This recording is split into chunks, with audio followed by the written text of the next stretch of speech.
Hello friends. स्वागत है आपका अपने यूट्यूब चैनल टेक वाला गोविंद में। तो आज की जो वीडियो की हमारी जो टॉपिक है वो उन लोगों के लिए है जिनकी उम्र 18 वर्ष या उससे अधिक है और वे वोटर आईडी कार्ड के लिए अभी तक अप्लाई नहीं किए हैं। तो उनका वोटर कार्ड के लिए कैसे अप्लाई करना है इसके बारे में हम आज बात करेंगे। उसके बाद टॉपिक है ये फॉर्म कहाँ मिलेगा। उसके बाद ये फॉर्म में क्या क्या डॉक्यूमेंट लगेगा, फॉर्म भरते टाइम टाइम कौन कौन से डॉक्यूमेंट आपको लिया जाएगा वो डॉक्यूमेंट के बारे में बताऊंगा। उसके बाद किसके साइन करवाना है, सभी डिटेल की जानकारी इस वीडियो में आपको मिलेगी। आपको कुछ नहीं करना है, बस वीडियो के लास्ट तक बने रहना है और वीडियो का कोई भी पार्ट मिस मत करना है। ठीक है फ्रेंड्स। तो हम आपको बताते हैं कि तो सबसे पहले मैं आपको बता देता हूँ कि ये फॉर्म कहाँ मिलेगा। ये फॉर्म आपको आंगनबाड़ी केंद्र पर बीएलओ अधिकारी के पास मिलेगा। बीएलओ अधिकारी का मतलब होता है बूथ लेवल अधिकारी जो होता है, उन्हीं के पास आपको ये फॉर्म मिल जाएगा और फॉर्म भर के आप उन्हीं के पास जमा कर देंगे तो आपका वोटर आईडी कार्ड बन जाएगा। ठीक है फ्रेंड्स। तो हम आपको स्टेप बाय स्टेप बताते हैं कि ये फॉर्म फॉर्म भरना कैसे है। ठीक है। तो सबसे पहले आपको क्या करना होगा वो मैं आपको बताता हूँ। देखिए यहाँ पे आपको प्रारूप संख्या लिखा हुआ है तो आप इसमें 6 भर दीजिएगा या छोड़ दीजिएगा। ठीक है, उसे कोई दिक्कत की बात नहीं है। यहाँ पे दिया गया है कार्यालय द्वारा भरा जाएगा तो ये आपको मत भरना है, छोड़ देना है। उसके बाद नीचे की ओर आना है। नीचे की ओर आने के बाद सबसे पहले आपको अपना एक पासपोर्ट साइज फ़ोटो लेके इसमें चिपका देना है। ठीक है, ये जो बॉक्स बना हुआ है उसमें आपको चिपका देना है फ़ोटो लेके। उसके बाद यहाँ पे है सेवा में निर्वाचक रजिस्ट्रीकरण ऑफिसर, विधानसभा निर्वाचन क्षेत्र की संख्या और नाम, ये भी कार्यालय वाले भरेंगे, आपको मत भरना है। अगर आपको ये सब पता है निर्वाचन क्षेत्र संख्या कितना है और उसका नाम, तो आप यहाँ पे भर सकते हैं। उसके बाद संसदीय निर्वाचन क्षेत्र की संख्या और नाम आपको अगर पता है तो इसमें संसदीय निर्वाचन क्षेत्र का संख्या भर सकते हैं और इसमें नाम भर सकते हैं। ठीक है। और नहीं पता है तो आप छोड़ दीजिएगा, वो बीएलओ भर देंगे।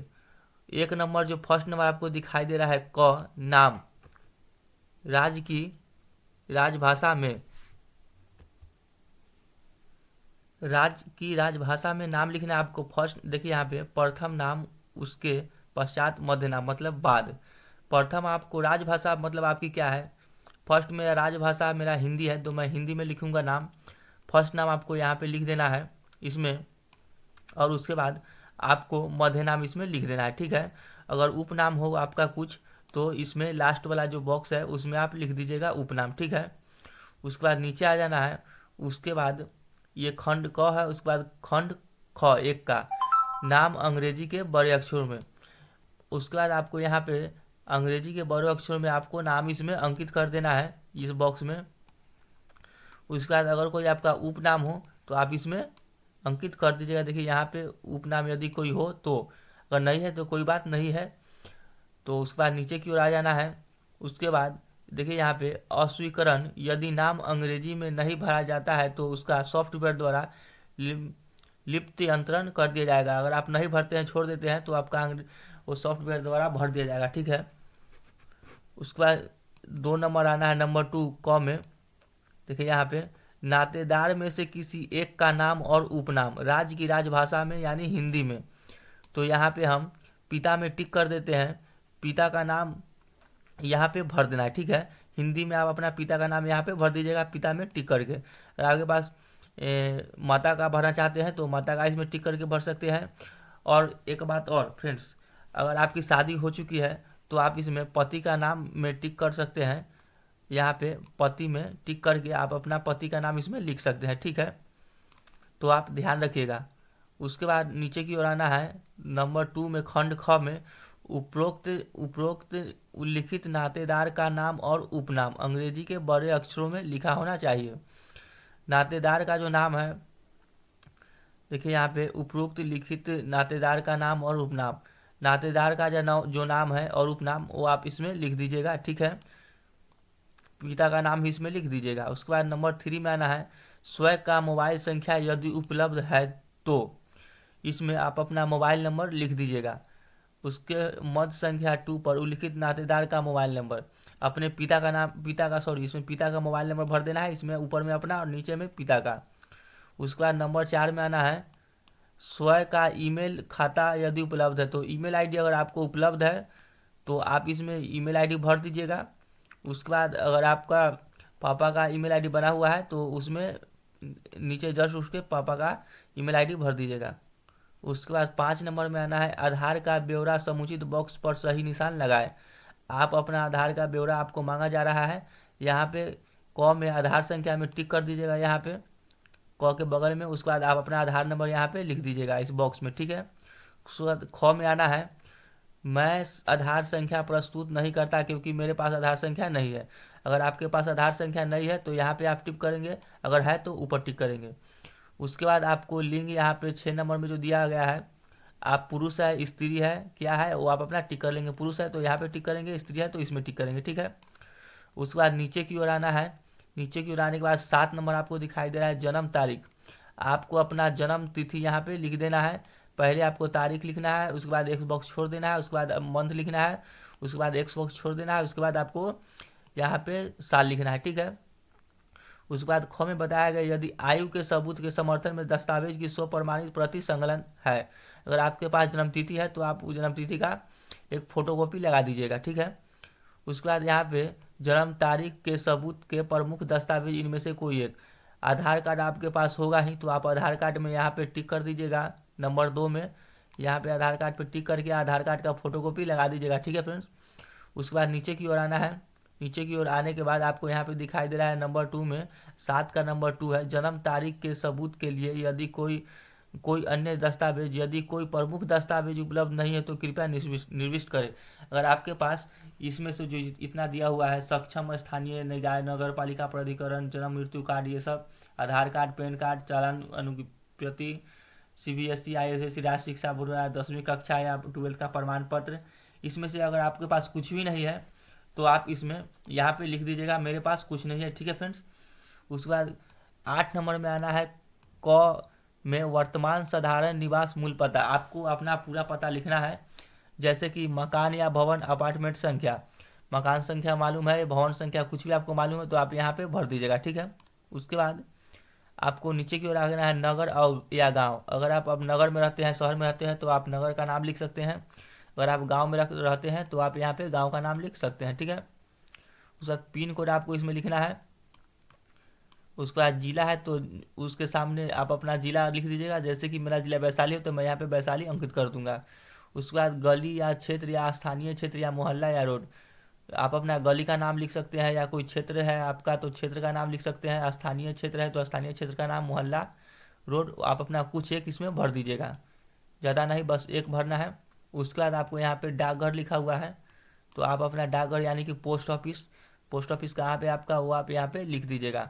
उसके बाद नीचे की ओर आना है, उसके बाद आपको दिखाई दे रहा है तहसील या तालुका या मंडल, आपका मंडल कहाँ पे है आप अपना मंडल यहाँ पे भर दीजिएगा।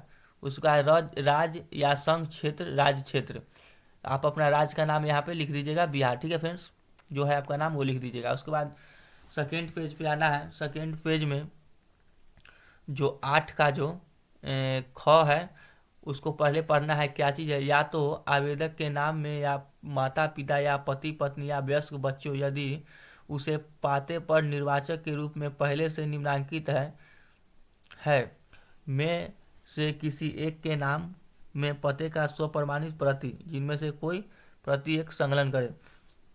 यानी कि आपके जो परिवार में है माता पिता पति पत्नी कोई है, अगर उसका जो आधार कार्ड वगैरह कुछ ही बना हुआ है उस पर अगर उसका पता लिखा हुआ है, ठीक है, तो आप वो एक सबूत के साथ लगाना आपको पड़ेगा। निवास के सबूत के रूप में प्रमुख दस्तावेज इनमें से कोई एक मैं आपको बताता हूँ सबूत देना पड़ेगा। तो सबसे अच्छा होगा आप अपने परिवार में से किसी एक का, यानी कि माता पिता भाई बहन किसी एक का, भाई बहन नहीं सॉरी, माता पिता या पति पत्नी या बच्चे का यहाँ पे आधार कार्ड यहाँ पे आधार कार्ड में टिक मार के और आधार कार्ड का जीरोक्स लगा दीजिएगा, ठीक है। उसके बाद नीचे की ओर आना है, यहाँ पे आपको दिखाई दे रहा है निवास के सबूत के लिए कोई अन्य दस्तावेज, अगर इसमें से कुछ नहीं है और कोई अन्य है इसमें से इसके अलावा, तो आप यहाँ पे अन्य दस्तावेज क्या है आप वो लिख दीजिएगा, ठीक है। उसके बाद यदि प्रमुख दस्तावेज उपलब्ध नहीं है तो कृपया प्रविष्ट करें, यहाँ पे आप लिख दीजिएगा मेरे पास कुछ भी दस्तावेज उपलब्ध नहीं है, ठीक है। उसके बाद 9 नंबर में आना है। 9 नंबर में दिव्यांग के लिए है, तो क्या है मैं आपको बताता हूँ। दिव्यांगता का प्रवर्ग यदि कोई हो, वैकल्पिक चलित दिव्यांग, दृष्टि दिव्यांग मतलब कि आँख से दिखाई नहीं देता है, मूल बधिर दिव्यांग होता है कि वो, और चलित मतलब होता है चल फिर नहीं पाते हैं वो दिव्यांग, ठीक है। अगर जो है इसमें से उसमें आप टिक कर दीजिएगा, ठीक है। यदि कोई और हो मतलब कि इसके अलावा भी कोई और है, मतलब मान लीजिए दिमाग से कुछ क्रैक वगैरह है तो आप इसमें वो भर दीजिएगा, ठीक है। यहाँ पे लिख दीजिएगा दिमाग से ऐसे कुछ आप यहाँ पे लिख सकते हैं जो है वो। दिव्यांगता का प्रतिशत, दिव्यांगता का प्रतिशत आपको प्रमाण पत्र, दिव्यांग प्रमाण पत्र जो होता है उसमें लिखा हुआ रहता है कितना प्रतिशत ये दिव्यांग है, तो आप यहाँ पे प्रतिशत भर दीजिएगा। उसके बाद प्रमाण पत्र संलग्न समुचित बॉक्स में निशान लगाए, अगर आप प्रमाण पत्र का फोटो कॉपी लगा रहे हैं तो हाँ में टिक करें, अन्यथा ना में टिक करें, ठीक है। उसके बाद नंबर 10 में आना है। 10 में लिखा हुआ है मेरे परिवार के सदस्य जिनके नाम वर्तमान पते पर निर्वाचक नामावली में पहले से ही सम्मिलित है और जिनके साथ मैं वर्तमान में रह रहा हूँ के ब्यौरे नियमानुसार है। परिवार के सदस्य जिसके साथ आप रह रहे हैं उनका नाम इसमें लिख दीजिएगा। माता पिता जिसके साथ आप रह रहे हैं, पति पत्नी, आप अपना वो नाम लिख दीजिएगा। आवेदक के संबंध क्या है, अगर आपके माता है वो तो माता, पिता है तो पिता, पति है तो पति, पत्नी है तो पति, आप यहाँ पे लिख दीजिएगा, ठीक है। उसके बाद उसका निर्वाचक फोटो पहचान पत्र, अगर उसका निर्वाचन फोटो पहचान पत्र बना हुआ है पत्र संख्या, तो आप यहाँ पे उसका निर्वाचक फोटो पहचान पत्र संख्या इसमें से देख के फोटो में से आप यहाँ पे भर दीजिएगा। उसके बाद यहाँ पे घोषणा है, एक घोषणा पत्र है, इसमें भी आपको यहाँ पे कुछ भरना है। लिखा हुआ है मैं घोषणा करता हूँ कि सर्वोत्तम ज्ञान और विश्वास के अनुसार मैं भारत का नागरिक हूँ और मेरा जन्म कौन सा ग्राम या शहर, मतलब आप शहर में रहते हो तो शहर का नाम लिख दीजिए, ग्राम में रहते हो तो ग्राम लिख दीजिए जहाँ आपका जन्म हुआ है, ठीक है।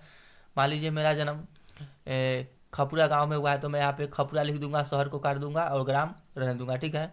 और किस जिला में, वैशाली जिला में बिहार राज्य में, ठीक है फ्रेंड्स, हुआ है, ठीक है। उसके बाद यहाँ पर आना है मैं प्रारूप 6 की क्रम संख्या क में दिए गए पते वाले स्थान में डैश मास का वर्ष का वर्णन करें, किस माह में आपका जन्म हुआ है वो माह आप यहाँ पे लिख दीजिए। जनवरी में अगर जन्म हुआ है तो जनवरी आप यहाँ पे लिख सकते हैं।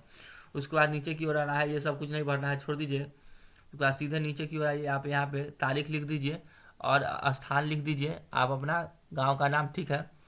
उसके बाद नीचे की ओर आना है। नीचे की ओर आने के बाद आपको यहाँ पे आवेदन के लिए स्वीकृति रसीद, ठीक है, यहाँ पे आपको ये रसीद मिल जाएगा आवेदन जो किए हैं उनका। यहाँ पे देखिए ERO या AIO या BLO का नाम और हस्ताक्षर, यहाँ पे आपको जो BLO जो आंगनबाड़ी कार्यकर्ता में, वहीं से आप पता लगा लीजिएगा BLO कौन है आपका, तो उसका नाम और यहाँ पे उनका सिग्नेचर ऊपर में किया जाएगा, ठीक है फ्रेंड्स।